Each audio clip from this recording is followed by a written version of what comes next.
Luka Doncic was playing NBA 2K3 last night, dropping a 60-burger with a triple-double with cheese on the Knicks.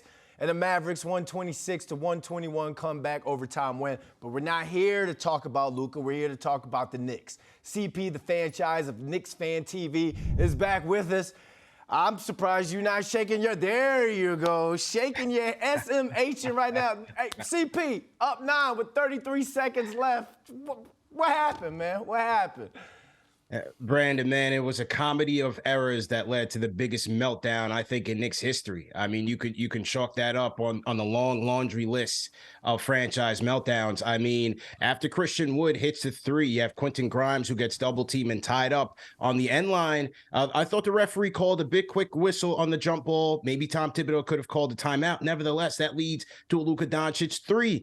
On the other end, Miles McBride misses one of two free throws. That allows Spencer Dinwiddie to hit a three and bring this game within one. After McBride sinks two free throws, you have the Knicks send Luka Doncic to the line. He makes the first one. And on the second one, Brandon, all they had to do was box out the shooter and snag a rebound. You had Mitchell Robinson and Julius Randle combined for over 35 rebounds. They had enough size up front to get the job done. All they had to do was execute, and they failed to do so. They gave a brilliant superstar in Luka Doncic one more chance, and he sank the putback. And once it went into overtime, I didn't think the Knicks had a chance. They just had tired legs, and the Mavericks had seized the momentum 100%.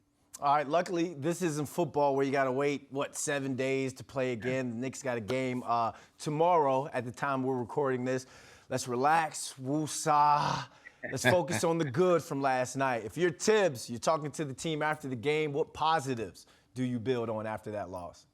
Well, first and foremost, you have to love how Quentin Grimes played last night, scoring a career-high 33 points, shooting 7 of 16 from downtown with 4 assists. The thing that I love the most about Quentin Grimes is, yes, he's going to be a 3-and-D wing for this team, but the way that he's putting the ball on the floor, attacking the basket, and creating for his teammates gives the offense just more versatility and more possibilities. How about Emmanuel quickly filling in for Jalen Brunson admirably with 15 assists? Mitchell Robinson had an outstanding game, 20 points and 16 rebounds for Mitchell Robinson, even showing some post-up moves that a lot of fans have been clamoring for. Julius Randle has also been playing at an all-star level. Without Jalen Brunson, without R.J. Barrett, Julius Randle still trusted his teammates. He was leading out there. He was coaching out there, trying to make his teammates better. They just came up short in the extra period, Brandon. They played their hearts out for about 47 minutes, and it all went downhill from there.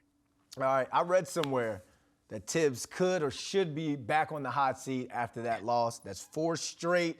I know you're CP, the franchise, you're the voice of the people, but now you're a media guy now. So Is he back on the hot seat after that loss, and why?